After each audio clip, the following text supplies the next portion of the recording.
네, 우리 강남대학교의 김정수 선생님 발표.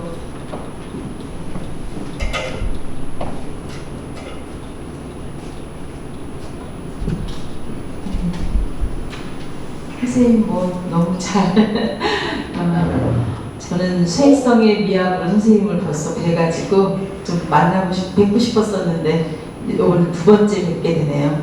선생님 발표할 주제는 부자하의 그 하리보 김치하고 좋은 기간의 기존의 인형의 텍스트 등을 중심으로 해서 언어와 몸 그리고 사물의 관계성을 통해 본 동시대 연극의 포스트 휴먼 미학에 대해서 발표해 주시겠습니다. 선생님 부탁드리겠습니다. 감사합니다. 반갑습니다. 엄청 많이 앉아 계시네요. 유튜브로 나가면 아, 네. 부담이 없습니다. 그냥 자연스럽게 하겠습니다.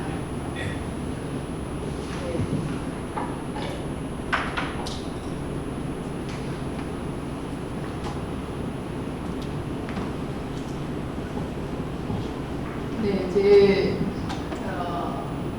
발표문 주제는 언어와 몸 / 사물의 관계성을 통해 본 동시대 연극의 포스트 휴먼이야. 이제 부자의 하리보 김치, 좋은 기간의 기존의 인형의 텍스트를 중심으로입니다. 연구 대상인 방법을 먼저 좀 설명을 드리면, 기본적으로는 저는 그러니까 이 동시대 연극 공연의 새로운 경향이 무엇인가, 그러니까 소위 말하는 젊은 연극인들, 저는 여기서 MZ 세대라고 이제 규정되었는데요. 물론 세대론을 이야기할 건 아니지만 그들의 그 새로운 미적 감각이 무엇이고 기존의 연극과 분별적인 미학적 지향성이 무엇인가 이런 것들을 이끌어 알고 싶었습니다. 그래서 코로나19 이후부터 지금까지 이제 그런 어떤 퀘스천을 가지고 질문을 가지고 쭉 살펴보았는데, 제가 이 논문에 전체적으로 반영한 작품은 이거는 이렇게 내가 어떤 태제를 형성할 수 있겠다라고 생각하는데 도움을 줬던 텍스트는 대략 한 15편 됩니다. 그 중에서도 하리보 김치, 좋은 기간의 이지영의 기존의 인형입니다. 이 두 텍스트가 사실상 하리보 김치는 가장 최근에 공연되었던 거고, 또 이지영의 그 공연도 그렇게 많이 본 사람이 없습니다. 사실상 짧은 기간의 공연이기 때문에. 근데 제가 봤을 때 지금 동시대 연극의 미학을 가장 잘 드러낼 수 있는 어떤 관점을 드러낼 수 있는 빠질 수 없는 텍스트라고 판단되기 때문에 이 두 개를 중심으로 이야기하고자 합니다. 그리고 또 연구 방법으로 제가 앞에서 이야기한 언어와 몸 그리고 사물의 관계성을 통해서 라고 설명했는데, 이게 사실상 우리 앞에서 발표하신 임브람 선생님의 그 발표가 기본적으로는 여러분들이 이제 저희 복잡한 그리고 아직 정리되지 못한 발표문을 이해하는데 어떻게 보면 서론적 역할을 했다 할 수 있을 정도로 많은 그 포스트 휴먼적 유사성이 있습니다. 그러나 저는 조금만 이제 접근 방법이 조금 다른 것이 그러니까 그 공연물을 한 스님 같은 경우는 텍스트이죠. 그것을 그 귀납적으로 분석해서 어떤 그 연역적 포스트 휴먼적 미학 혹은 신유문론적 미학을 얽히는 미학을 이야기하는 방식이 아니라, 이제 기본적으로 제 관심이 이 젊은 연극인들의 연극력이 어떻게 달라졌는가, 어떤 수행성의 전환들이 있는가를 질문하는 것이기 때문에, 그래서 언어적인 것, 가령 언어적 기호를 이용해서 의미를 생산하는 것, 혹은 발화된 텍스트로 제 대사, 대화, 사적 요소, 이것과 또 인간 배우의 육체성, 신체성, 그 다음 이제 그래도로서 사물의 물질성, 이런 것들이 어떤 관계성을 이루고 또 그 과정에서 어떤 미학적 단원이 새롭게 생산되는가, 이런 것들을 관찰하고 싶었습니다. 특히 이러한 세 요소의 관계 맺기가 기존의 미학과 어떻게 다른가, 어떤 미적 전환이 있는가, 또 그 안에는 어떤 역사적인 것, 타자적인 것, 현실적인 것이 어떠한 방식으로 소환되는가를 살펴보고자 했습니다. 그렇다면 이런 미학적 현상을 어떻게 보면 패널 미리 이야기하자면 이런 사물에 정형화되는 동시대 연극들의 특성을 어떤 미학으로 설명할 것인가 했을 때 제가 끌어들여온 개념이 이제 이것은 포스트 휴먼의 관점에서 그리고 또 포스트 휴먼의 미학 중에서도 그 핵심이라 할 수 있는 이제 제가 다른 개념을 붙여서 환대의 미학으로 설명해 보고자 합니다. 그렇다면 제가 선정한 이러한 연구 방법론이 어떤 성격을 지니고 정당성이 있느냐 생각해야 되는데 일단 어떤 동시대를 이야기하지만 동시대를 구조적으로만 파악하는 게 아니라 역사적 맥락 속에서 파악하고자 한다는 제 의도가 있고 그래서 아시다시피 한국 근현대 연극의 양식적 모델이 되는 서구의 근현대 연극 미학 역사는 언어적인 것과 몸, 즉 물질로서의 신체 그리고 동물, 사물이 이분법적 구조 속에서 전개되었습니다. 이에 따라 모델은 언어와 몸의 헤게모니 쟁소의 장이었습니다. 다시 말하면 서구 및 한국 근현대 연극사는 이 두 축의 관계가 역사적 시기와 문화마다 그 방점을 달리하면서 변화하는 과정이라고 볼 수 있습니다. 물론 서구와 한국 연극은 그 발전 과정이 전개 과정이 많이 다르겠지만 일단은 제가 말하고자 하는 것은 언어, 그 다음 신체, 인간의 신체, 그리고 사물 이 세 개가 어떤 관계성을 이루면서 이어졌다, 전개되었다고 보는 것이고요. 가령 서구 같은 경우 짧게 요약해보자면 18세기 중반부터 19세기 말까지 언어 중심의 시대였고 1900년도부터 1910년 전후는 몸이 더 부상하고 몸의 기계화가 되던 시대였고 1910년부터 50년까지는 몸의 지배와 오히려 언어는 무기력한 시대의 역사성을 가지고 있습니다. 그리고 네오 아방가르드 시대라고 말할 수 있는 1950년부터 70년까지는 언어 연극과 모험 연극이 평행하던 시대였습니다. 이렇게 정리될 수 있다는 것이죠, 역사적으로. 그래서 이게 하나의 분석 프레임으로 작동한다는 이야기입니다. 마지막으로 저는 80년대, 90년대 이후부터 동시대까지의 이제는 몸과 인간의 신체성과 사물성 이런 것을 다양성의 시대라고 제가 이름 붙여보았는데요. 이 시대만 제가 조금 읽어보겠습니다. 네, 제가 정리한 생각. 이 시기는 언어 중심의 제현적 현상과 한국의 경우도 마찬가지입니다. 신체적 물질성이 극대화된 연극이 동시에 그리고 다양하게 관계 맺으며 연극의 장을 구성하였습니다. 언어적인 것은 신체성과 새로운 관계들을 유지하면서 다양한 연극 양식들을 생산하기 시작했습니다. 특히 기호적 의미에서 복무하는 어느 텍스트보다 물질성, 그러니까 신체성, 이미지, 스토리성, 공간성이 전경에 나서는 포스트 드라마적 이야기라고 할 수 있습니다. 그러나 60년대 이후의 수행성 전환 이후에는 주체와 객체의 전복적 관계 맺기가 지도되고 기호의 인식론에서 신체의 존재론과 지각론으로 담론이 전환되었습니다. 이런 것들은 물질성의 창출이라는 주요 미학으로 자리 잡았죠. 한국에서는 말 중심의 언어 중심의 심리극이 존재하면서도 관객 참여형 연극, 이머시브 연극, 장소 특정적 연극, 다큐멘터리 연극, 디지털 매체 중심의 연극, 퍼포먼스 연극 등의 양식이 다양하게 존재합니다. 이 시기의 미학은 주로 역지성과 경계성을 근간으로 하는 사회 미학을 기반으로 하지만 인문주의적 성격과 인간의 미적 체험이 그 중심에 있습니다. 이러한 연극 양식들은 기존의 이분법적 관계성에 균열을 내는 데는 기여했지만 인간 중심적 형상화와 사회에 머물렀다고 봅니다. 다시 말하면 포스트 드라마적인 이야기나 퍼포먼스 이야기에서 몸은 주체와 객체, 기호와 물질, 남과 여라는 젠더적 이분법을 전복하고자 하였지만 그리고 균열을 내었지만 인간의 신체에서 출발하였으며 또 그 주체와 객체의 관계가 전복되었다 하더라도 또 남성과 여성의 역할 바꾸기이며 관객과 퍼포머의 역할 바꾸기가 이입니다. 그러니까 그 전복과 도발의 주체에는 인간 중심적인 사유가 있습니다. 결과적으로 인간이 아닌 비인간, 가령 동물, 오브제, 에너지, 분위기, 리듬, 타임 등의 요소도 수행성 창출의 물질성으로 간주되지만 비인간적이라는 요소가 행위자로서 그러니까 이런 비인간적인 모티브가 행위자로서 작동하는가 이런 것들은 아직 예술적 현상으로 자리 잡지 못했다고 생각됩니다.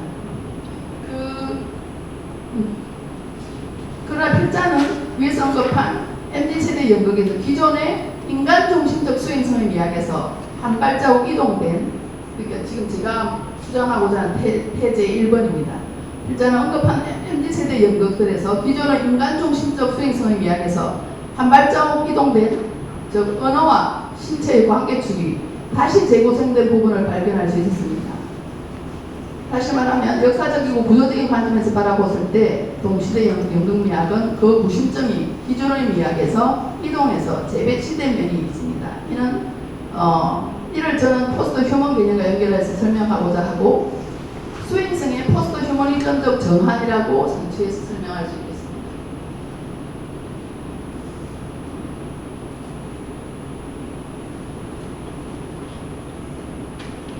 요약하자면 본고는 언어의 신체, 언어와 신체, 몸, 사물의 물질성의 관계성이 어떻게 미학사적으로 전개되어 왔는가 하는 역사적 관점을 어느 정도 반영할 수 있으면서도 동시에 구조적인 측면, 즉 언어와 신체, 사물의 물질성의 관계성과 그 전환 현상을 살펴보고자 합니다.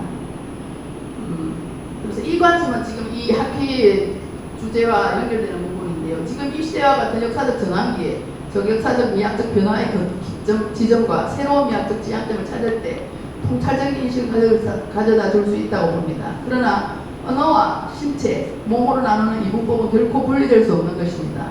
어쩌면 본본은 이 이분법이 이제 결코 작동하지 않음을 포스트 휴먼 미학의 발견을 통하여 증명하고자 합니다.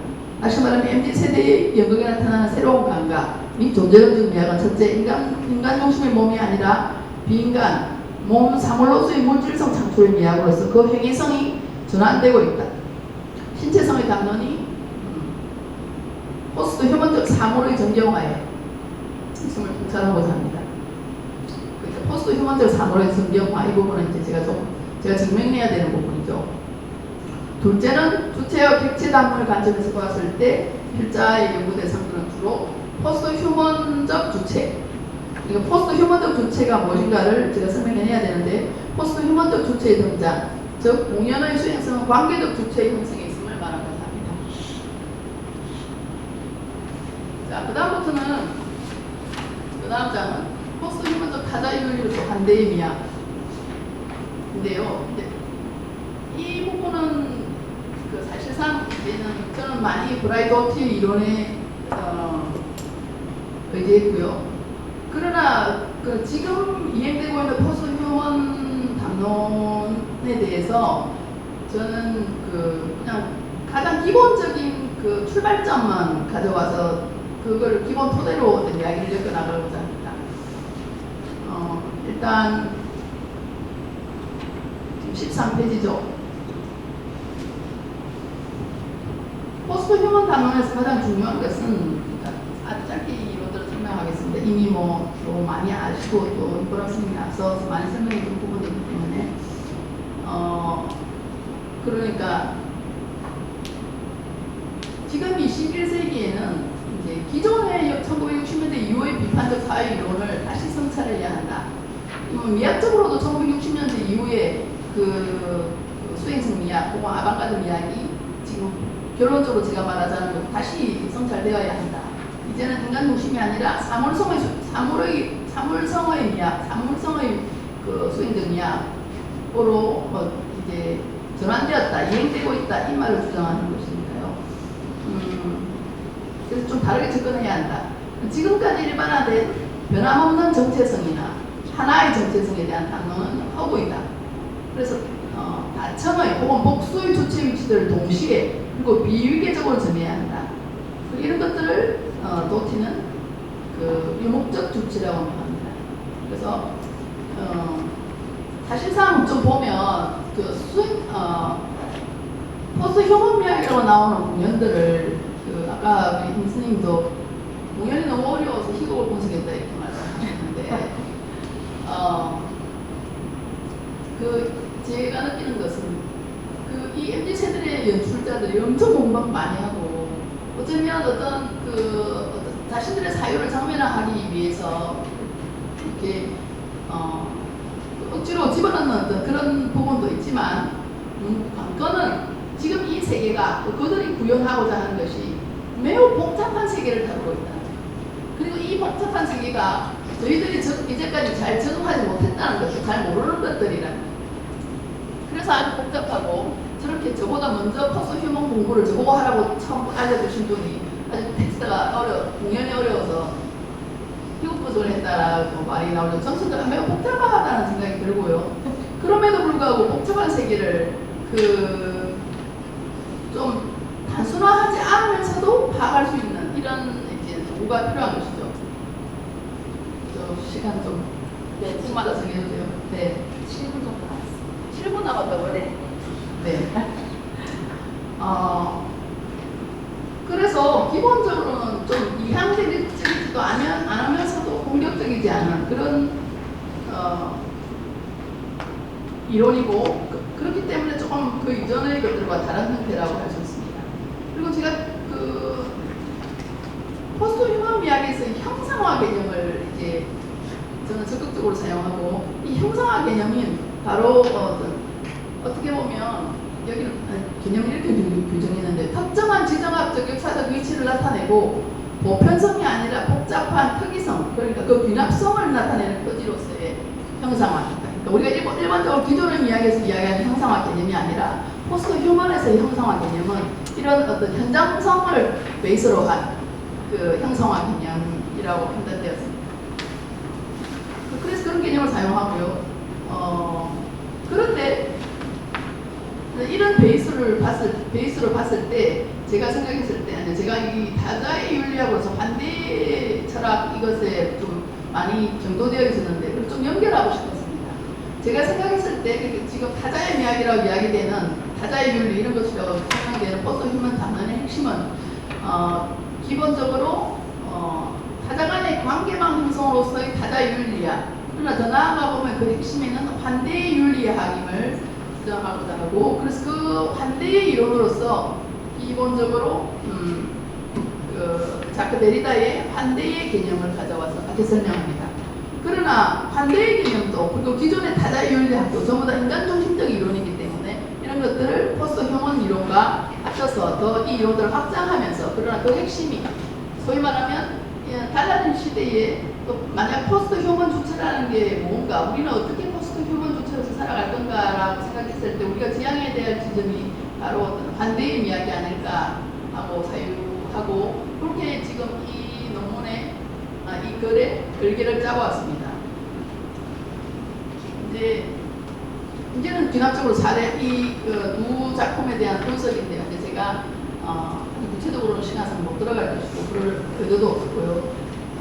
결론을 막 하자면 부자의 것도 그리고 제가 지금 또 지금 이 발표문 두개는 부자의 분석만 들어있고요. 그럼 따로 나눠진 부분은 이지형의 작품들. 그러니까 이지형의 작품들 사실은 총 3개예요. 안에 들어간 희곡대도 있고 공연도 있고 이 공연들은 전부 다 각각의 자기들의 개체성과 독립성을 주장하는 공연들이고 각각의 관객도 다르게 물론 그 극장에 들어온 관객이면 다르게 자극을 배치해서 각각의 독립성을 주장하는 공연들이기 때문에 총 4작품이라고 알려졌습니다. 이것들의 결과를 보면 결과는 어떻게 되겠습니까? 그리고 시간이 남으면 좀 사례를 드리겠습니다.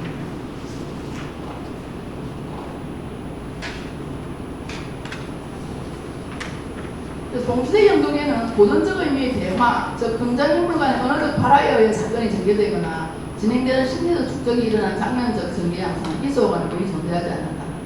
대화 장면이 존재하는 경우라도 그들의 대화는 인사처럼 스쳐 지나가는 것이 된다.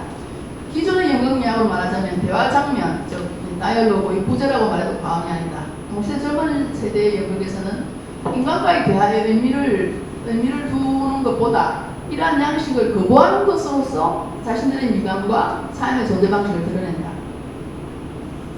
그래서 언어적 행위와 표정술, 모방술, 몸짓을 통한 시선 처리가 이루어지는 실체를 가진 2명 이상의 인간이 이루는 언어적 행위는 축소되어 있고 그것의 부재하는 자리에 다른 사물이나 낯선 것, 타자적인 것, 역사적인 것이 도출되거나 나타나서 새로운 관계망을 형성하면서 보통 관계를 형성한다. 파악되었습니다. 물론 남은 과제는 이것을 일반화할 수 있으려면 제가 범위를 어떻게 상정하는가 이게 가장 큰 관건이기도 합니다. 그거는 제가 좀 풀어야 할 과제이고요.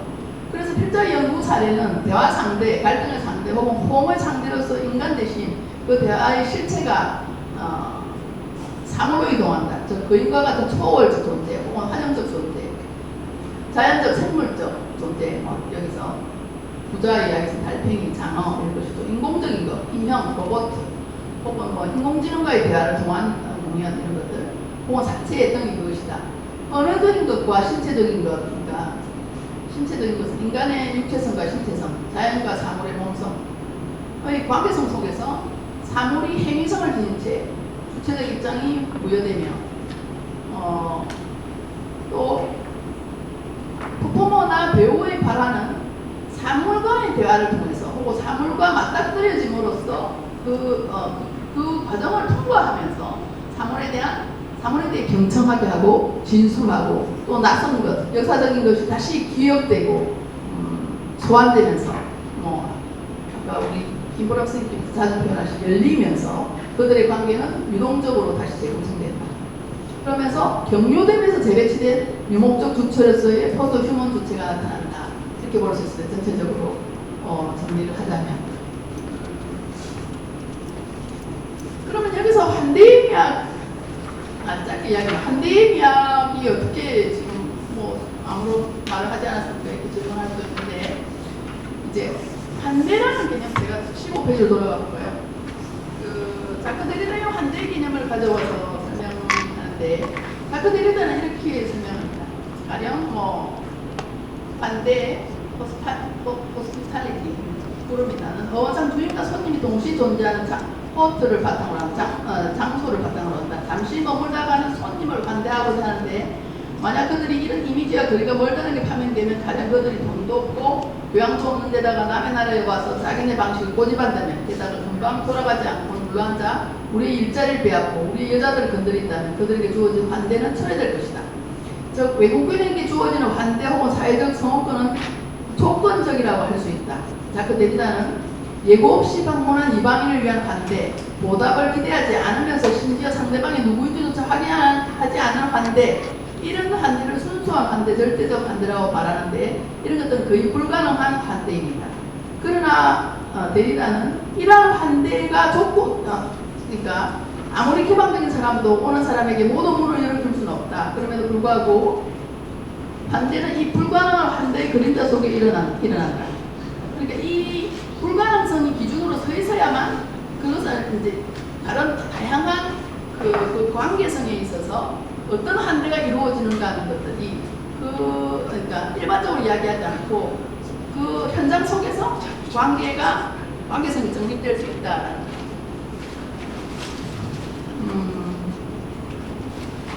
그러니까 이 불가능성과 관계 변형으로서 스스로 변형의 가능성 앞에 개방된다. 아까 불확정성 이런 개념과 관계되는 것이겠죠. 그래서 그가 말하는 부정적 환대라는 게 이런 거의 불가능한 환대의 형식이고, 그러나 이런 것들을 그 환대의 수행성이 그 상황마다 다르게 어떤 강도인가, 혹은 약한 강도인가, 어떤 콘셉트인가에 따라 더 세밀하게 바라볼 수 있는 이런 그 프레임을 제공한다고 볼 수 있습니다. 시간 나겠죠?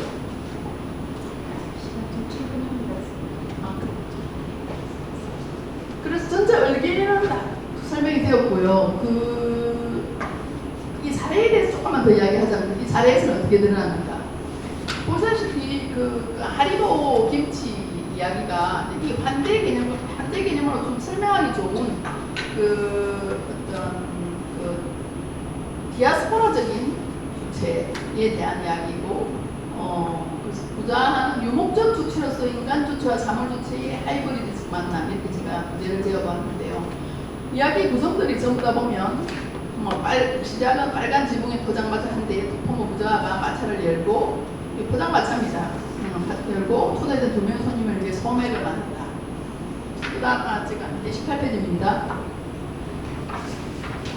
포장마차를 열어서 이제는 그 유년 시절의 감남골 이야기, 그리고 자기가 지금 키우던 달팽이를 다시 흙속으로 데려다주는 어떤 이야기인데 이 장면을 통해서 어떻게 그 강남의 그 재개발 역사에 대해서 이야기합니다. 그 다음으로는 외국으로 이동하는 과정이 나오고 또 뭐 이주 후 거주하는 이야기, 그 다음 또 어떤 유랑하는 이야기, 유랑하는 이야기는 또 어떤 그 냄새가 짓는 행위성, 또 이 냄새가 사실은 기업으로서 광주민주운동 당시 신체기억의 냄새가 연루되어서 아버지가 다시 이동하는 그 가족들이 전체적으로 어떻게 이동하는가 하는 것들. 그 다음 10년 후 다시 한국을 방문하고 또 다시 한국을 방문하고 다시 이 공연을 위해서 와 있는 이런 뭐라고 할까요? 유럽에 거주하는 이주자로서의 그가 겪은 환대와 비환대 혹은 뭐 배제 혐오의 이야기와 또 환대 혹은 비환대적인 이런 이야기가 구성됩니다.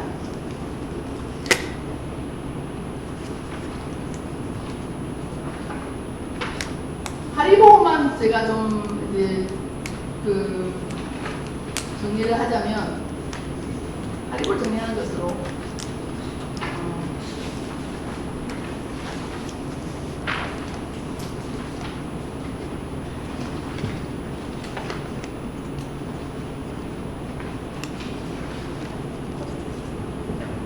하리보는 동시대 인간과 비인간의 이동, 이주, 거주, 유랑, 그리고 방문, 손님된 자의 이야기입니다. 그러나 여기서 인간, 퍼포머, 부자뿐만 아니라 다양한 생물, 달팽이, 장어, 사물, 김치, 미역, 시래기, 곰팡이, 사체, 그 다음 냄새, 하리보와 같이 삐얽힌 역사적 이주의 사건이 소환되고 방기된다. 이것은 무대에서 냄새와 기억으로 소환되고 현존에서 감각화된다. 이 공연은 한 이주자의 상처와 또 부자의 용어인데요. 젤리니스라고 합니다. 그러니까 부자가 인터뷰에서 밝힌 바에 의하면 젤리니스란 말랑말랑한 하리보처럼 혹은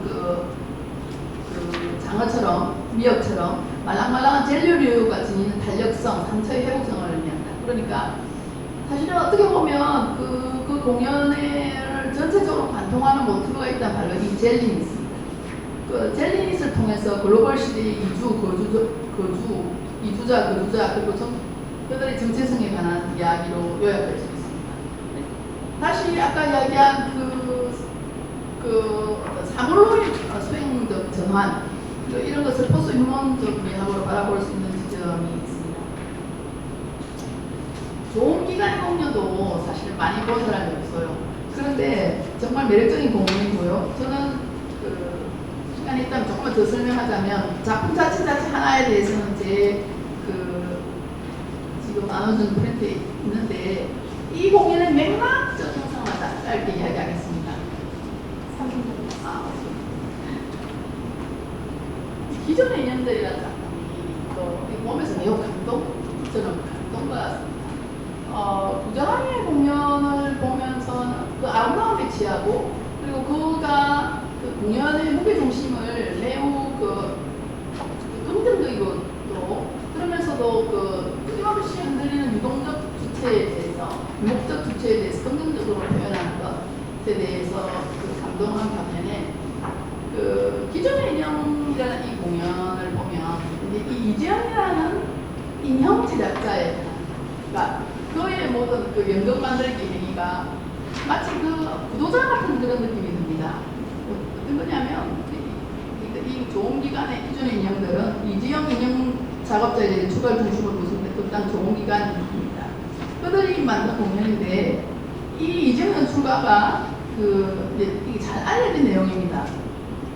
좋은 기간 이재영 인형 작업에 관한 선언문이 마니페스토를 냅니다. 그들이 그러니까 이 마니페스토의 내용이 결국 그 연출 가이드라인입니다. 1번 인간 중심의 공연에서 벗어나고자 한다. 2번 인형의 본질은 온전한 죽음을 의미한다. 3번 오브제와 인형은 배우와 동일한 등장인물 즉 배우이다. 4번 연극의 전환수 인형을 조종자의 관계에 대해 다시 탐구한다. 하나의 배우 자체, 그 다음 5번 하나의 배우 자체가 독립적인 공연이 될 수 있도록 그래서 독립적인 여러 개의 공연이 이루어질 수 있도록 한다. 관객은 동일한 집단이 아니라 모두가 다른 개체이다. 인간이 내린 인형의 정의가 아닌 인형 자체를 독립적인 정의에 대해 기고한다. 이런 그 서너문이 있는데 사실은 그래서 이 작품은 세 명의 극작가에게 이 작품이 이제 제작 단계를 설명하자면 그렇습니다. 이 작품은 실제로 인간 중심의 인형적이나 연극을 벗어나고자 한다. 그래서 기존의 인형입니다. 그래서 피어벌드가 있으면 인간 중심의 연극을 벗어나고자 비인간인 인형의 가능성에 대해서 묻는 분야입니다. 그런 측면에서 포스트 휴먼적 경향입니다. 어떻게 작업하느냐면 그들은 그러니까 자신이 만든 인형을 그것도 기존의 다른 공연에서 사용되었던 인형을 가져와서 작가에게 한마디로 들이댑니다. 전달합니다. 작가가 와서 그 인형과 맞닥뜨리고 대면하게 하고 그리고 그 작가가 그 인형을 들고 가서 집에서 창작을 한 달 만에 끝내야 되는 프로젝트입니다. 그렇다면 기본적으로 이 작가는 사실은 이 인형들과 동거에 들어가야 합니다. 한 달 동안. 그래서 끊임없이 말하지 못하는 그 인형과 끊임없이 대화를 생성해내야 되고 어떤 식으로든 그래서 어떤 식으로 작품을 만들어내야 되는 어떤 방식입니다. 그래서 그 이정 연출가도 이렇게 이야기하면 연출가는 작가의 질문에서 시작하면 인형으로부터 상상된다. 모든 것들이. 그래서 이런 과정의 수행자들이 이 인형들은 자신의 몸의 역사적 수행을 힘들십니다.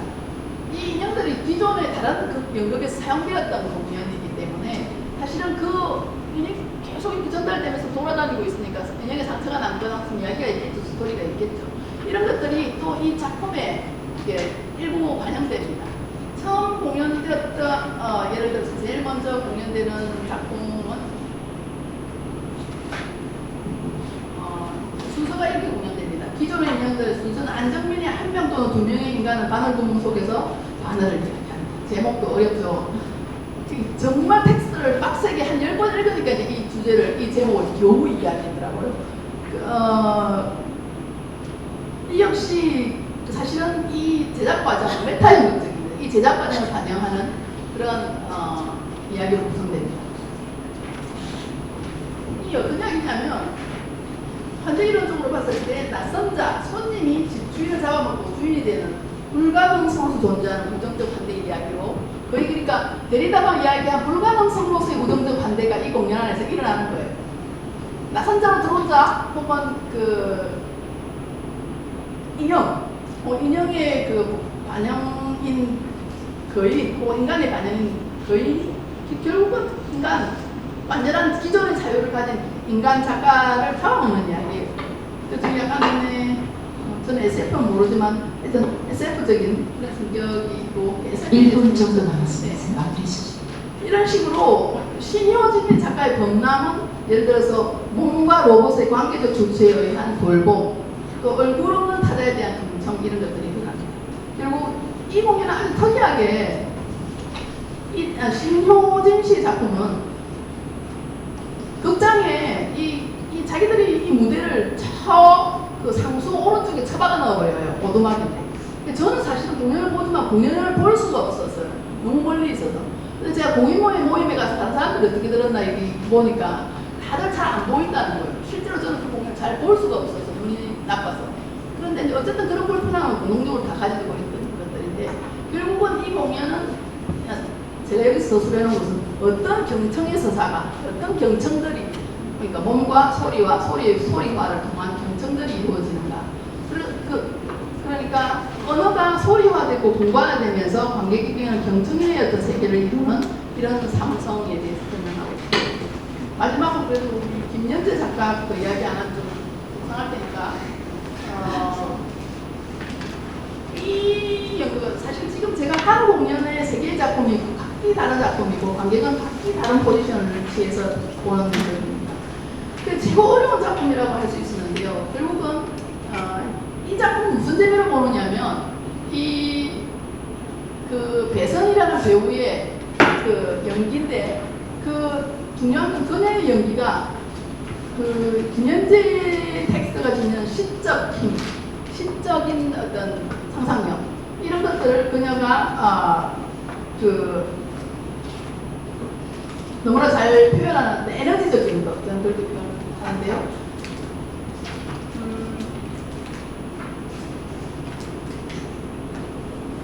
그래서 이게 마지막으로 이야기하자면 무덤을 딛고 우리 김현재의 작품 무덤을 딛고는 인형의 본질이 궁극적으로 죽음이 있다는 인연 제약자의 철학을 완성시킨다. 마르타는 지상의 문이 닫히는 찰나 죽음을 온전히 받아들인다. 나는 이곳을 빠져나가지 않을 것이다. 이를 통해 연극은 사체 인형의 물질성 옆에 배선이라는 인간의 알몸을 교차시킴으로써 죽음 그리고 사체를 다시 생명으로 연결시킨다. 죽음은 인류사에 항상 낯설고 수긍할 수 없는 타자였다. 죽은 몸, 사체의 생명을 부여함으로써 모델은 전면적으로 죽음에 대한 반대의 제의가 된다. 그래서 영을 하는 것처럼 한다 이런 말이 나오거든요. 죽음을 불러들임으로써 생명을 불러들이는 장면이 된다. 무덤을 딛고는 김연재에 의하면 성경의 마르타와 나사로의 이야기를 다시 쓰게 한 것이다. 그냥 성경의 요한복음 11장에 나사로가 병들었다가 죽은 뒤 예수가 나사로를 살리는 이야기인데 이건 이제 신적 존재를 다 빼고 인간의 이야기로 만들었는데요. 무덤을 딛고는 인간의 삶중심의 인류사에 궁극적으로 죽음을 본질로 하는 인형 사체를 들여놓음으로써 생명에 대해 다시 돌아보게 하는 포스트 휴먼 상품이라고 합니다. 이렇게 정리해보았습니다. 이걸 그러니까 저는 공연성을 중심으로 설명을 했고 이거 또 같이 분석하면서 좀 복잡한 이야기인데 저는 이 복잡하게 얽혀 있고 지금 또 어느 정도로 발전하게 될 포스트 휴먼 의학을 잘 가늠할 수가 없어서 기본적으로는 뭐 인공지능이나 로봇이 나오는 그런 또 혹은 SF적인 그런 공연보다 어떻게 가장 그 섬세한 형태로 삶 속에 들어와 있는 포스트 휴먼 이야기 어떤 것인가 이런 것들을 알고 싶었습니다. 그것들이 나는 자리에 남을 거라고 생각했고 좀 전환기니까 그래서 제가 선택한 것이 그러니까 디아스포라로서 살아가는 한 인간 존재를 그리고 있는 하리보 김치와 그 다음 세 작가가 사실 포스트 휴먼 주제를 가지고 오지만 그들에게 다 모두 다 들어있는 것은 바로 사물성인 정경화 그러니까 인간의 몸에 대한 담론 플러스 인간의 대화 언어의 자리에 사물성이 정경화된다. 배치된다. 네. 그래서 관계들이 재구성된다라는 것들을 주장하고 싶었습니다. 네. 감사합니다. 감사합니다. 감사합니다, 선생님. 좀 큰 주제들이어서 좀 사실 할 얘기가 되게 많은데 시간이 너무 제한되어 있어서 발표해 주신 우리 김정수 선생님께 다시 한번 박수 부탁드리겠습니다.